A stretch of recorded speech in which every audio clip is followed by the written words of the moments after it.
चलो इंडिया के brain drain situation को समझते हैं। ये कोई नया मसला नहीं है, बल्कि ब्रिटिश जमाने से चला आ रहा है। उस टाइम पे बहुत सारे इंडियंस हायर एजुकेशन और अच्छे मौकों के लिए यूके चले जाते थे। यही शुरुआत थी इस ब्रेन ड्रेन की। इसमें एक बड़ा नाम है डॉक्टर होमी जे भाभा, जिन्हें father of India's nuclear program कहते हैं। वो भी पढ़ाई के लिए इंग्लैंड गए थे, पर वापस आकर उन्होंने इंडिया का एटॉमिक एनर्जी प्रोग्राम शुरू किया। लेकिन उनके बहुत से दोस्त वहीं रुक गए, क्योंकि वहां रिसर्च फैसिलिटीज और एकेडमिक फ्रीडम ज्यादा अच्छी थी। फिर 70s और 80s में इंजीनियर्स और डॉक्टर्स यूएस जाने लगे, सिलिकॉन वैली में टेक बूम की वजह से। Vinod Dham, father of the Pentium chip, और सेबियर भाटिया, हॉटमेल के को फाउंडर, इनके नाम तो आपने सुने ही होंगे। ये लोग विदेशों में इंडियन सक्सेस स्टोरीज बन गए।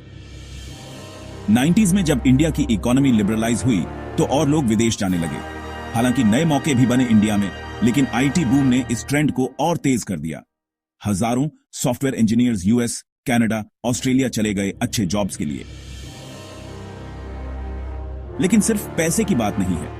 इंडिया का एजुकेशन सिस्टम, जिसमें रोट लर्निंग ज्यादा है और इनोवेशन कम, इसने भी लोगों को विदेश जाने पर मजबूर किया। रिसर्च फैसिलिटीज और फंडिंग की कमी की वजह से साइंटिस्ट्स और रिसर्चर्स को फॉरेन लैंड्स में सपोर्ट ढूंढना पड़ता है। Gap 2S। लेकिन एक अच्छी बात भी है, अब रिवर्स ब्रेन ड्रेन भी हो रहा है। मतलब सक्सेसफुल इंडियंस वापस आ रहे हैं देश के लिए कुछ करने।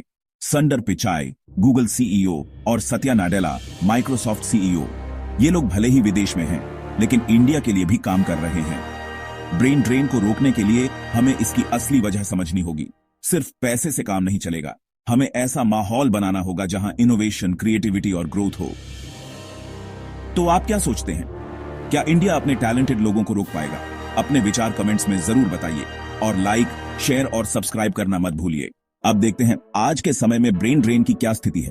2020 में एक रिपोर्ट के अनुसार लगभग 85% इंडियन स्टूडेंट्स हायर एजुकेशन के लिए विदेश जाते हैं, खासकर यूएस, कनाडा और ऑस्ट्रेलिया जैसे देशों में।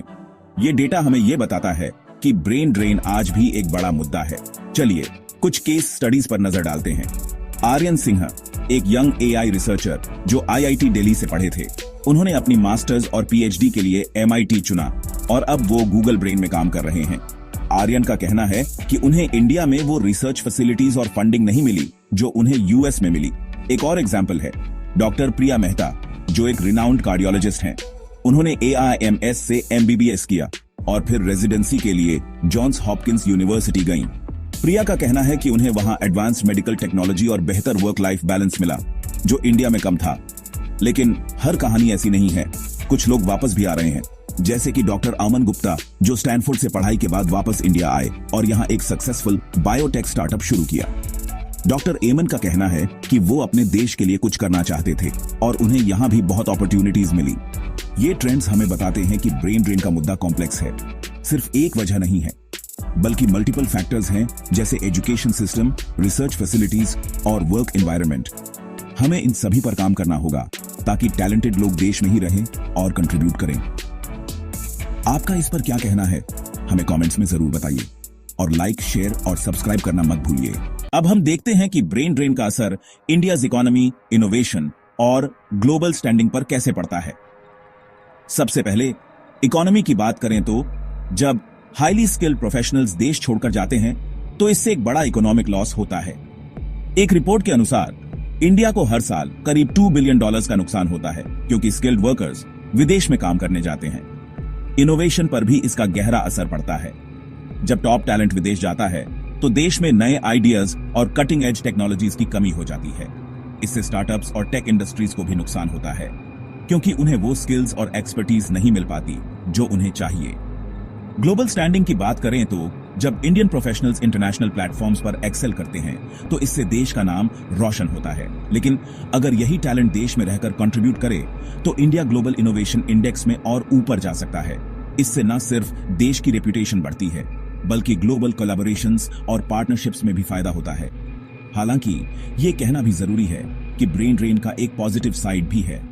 विदेश में काम करने वाले इंडियंस एक तरह से कल्चरल एम्बेसडर्स बन जाते हैं और कई बार वो अपने देश में वापस आकर भी कंट्रीब्यूट करते हैं। इसके अलावा वो रिमिटेंसेस के थ्रू भी देश की इकोनॉमी में योगदान देते हैं। ये सभी फैक्टर्स हमें बताते हैं कि ब्रेन ड्रेन का असर मल्टीफेसेटेड है और इसे एड्रेस करना बहुत जरूरी है। हमें पॉलिसीज और इनिशिएटिव्स लाने होंगे ताकि स्किल्ड प्रोफेशनल्स देश में ही रहें और कंट्रीब्यूट करें। आपका इस पर क्या विचार है, हमें कमेंट्स में जरूर बताइए और लाइक, शेयर और सब्सक्राइब करना मत भूलिए। अब जब हमने ब्रेन ड्रेन के प्रभावों को समझ लिया है तो आइए कुछ पोटेंशियल सॉल्यूशंस पर चर्चा करें जो इस समस्या को कम कर सकते हैं। सबसे पहले पॉलिसी चेंजेस की बात करते हैं। सरकार को ऐसे पॉलिसीज लानी चाहिए जो स्किल्ड प्रोफेशनल्स को देश में रहने के लिए प्रोत्साहित करें। इसमें higher salaries, better working conditions और करियर ग्रोथ अपॉर्चुनिटीज शामिल हो सकते हैं। दूसरा महत्वपूर्ण कदम है एजुकेशनल रिफॉर्म्स। हमारे एजुकेशन सिस्टम को ग्लोबल स्टैंडर्ड्स के अनुसार अपडेट करने की जरूरत है। यूनिवर्सिटीज और इंस्टीट्यूट्स में रिसर्च और इनोवेशन को बढ़ावा देना चाहिए ताकि स्टूडेंट्स को यही वर्ल्ड क्लास एजुकेशन मिल सके। इसके अलावा इंडस्ट्री एकेडेमिया कोलैबोरेशन को बढ़ावा देना भी जरूरी है ताकि स्टूडेंट्स को प्रैक्टिकल एक्सपोजर मिल सके और उन्हें विदेश जाने की जरूरत महसूस न हो।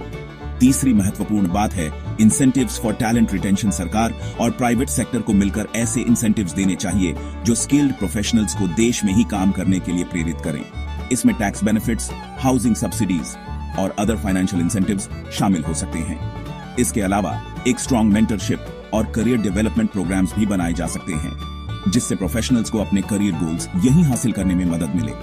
इन सभी स्टेप्स के साथ हमें एक सपोर्टिव इकोसिस्टम भी बनाना होगा जहां इनोवेशन और एंटरप्रेन्योरशिप को बढ़ावा मिले। इसके लिए इंक्यूबेटर्स, एक्सेलरेटर्स और फंडिंग अपॉर्चुनिटीज को बढ़ाना होगा ताकि यंग एंटरप्रेन्योर्स और इनोवेटर्स को देश में ही अपने आइडियाज को सफल बनाने का मौका मिले। इन सॉल्यूशंस के इम्प्लीमेंटेशन से ब्रेन ड्रेन की समस्या को काफी हद तक कम किया जा सकता है। दोस्तों, आपके विचार क्या हैं? क्या आपको लगता है कि ये सॉल्यूशंस इफेक्टिव होंगे? हमें कमेंट्स में जरूर बताइए। अगर आपको ये वीडियो पसंद आया तो लाइक, शेयर और सब्सक्राइब करना मत भूलिए। धन्यवाद। Welcome back everyone.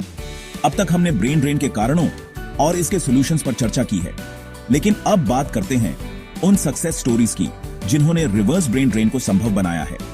ये वो लोग हैं जिन्होंने विदेश में शानदार करियर बनाने के बाद भारत लौटकर देश की प्रगति में महत्वपूर्ण योगदान दिया है।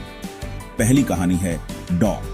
रघुराम राजन की, एक रिनाउंड इकोनॉमिस्ट जिन्होंने इंटरनेशनल मॉनेटरी फंड और यूनिवर्सिटी ऑफ शिकागो में अपनी सेवाएं दी। लेकिन 2013 में उन्होंने भारत लौटकर भारतीय रिजर्व बैंक के गवर्नर का पद संभाला और कई महत्वपूर्ण आर्थिक सुधार किए।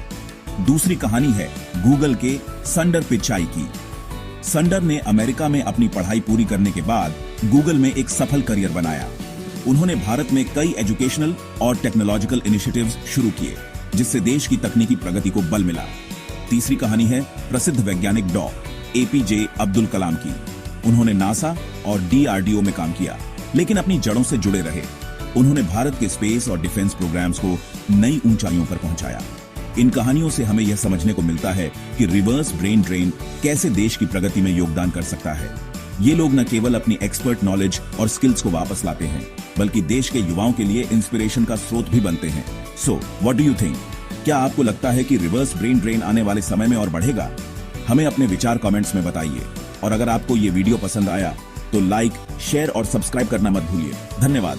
तो दोस्तों, ब्रेन ड्रेन और रिवर्स ब्रेन ड्रेन पे इतनी इंपॉर्टेंट बातचीत में हमारे साथ बने रहने के लिए शुक्रिया। जैसा कि हमने देखा, डॉ. रघुराम राजन, सुंदर पिचाई और डॉ. एपीजे अब्दुल कलाम जैसे तेज दिमाग के लोगों के वापस आने से इंडिया की ग्रोथ और इनोवेशन पे बहुत ज्यादा असर पड़ा है। लेकिन कहानी यहीं खत्म नहीं होती। हमारे लिए जरूरी है कि हम ऐसे कामों को सपोर्ट करें जो हमारे देश में इनोवेशन और टैलेंट को रोकने में मदद करते हैं। चाहे वो ज्यादा रिसर्च के मौके बनाना हो, एजुकेशन सिस्टम को बेहतर करना हो या फिर टैलेंटेड लोगों को इंडिया में रहकर तरक्की में योगदान देने के लिए कुछ फायदे देना हो, हर कोशिश मायने रखती है। तो आप क्या कर सकते हैं? कुछ करो यार। ऐसी पॉलिसीज और प्रोग्राम्स को सपोर्ट करो जो इनोवेशन के लिए एक अच्छा माहौल बनाने की कोशिश करते हैं। अपने आसपास के यंग टैलेंट को इंडिया में ही अपने सपने पूरे करने के लिए प्रोत्साहित करो और सबसे जरूरी बात, अपने सबसे अच्छे दिमागों को यहीं रोकने के महत्व के बारे में जागरूकता फैलाओ। आपकी आवाज मायने रखती है। इस वीडियो को अपने नेटवर्क के साथ शेयर करो, इन टॉपिक्स पे अपने दोस्तों के साथ बात करो और चलो मिलकर इंडिया के लिए एक बेहतर भविष्य बनाते हैं। अगर आपको यह वीडियो अच्छा लगा तो हमारे चैनल को लाइक, शेयर और सब्सक्राइब करना मत भूलना। ऐसे ही और कंटेंट के लिए साथ मिलकर हम बदलाव ला सकते हैं। देखने के लिए धन्यवाद और अगले वीडियो में मिलते हैं।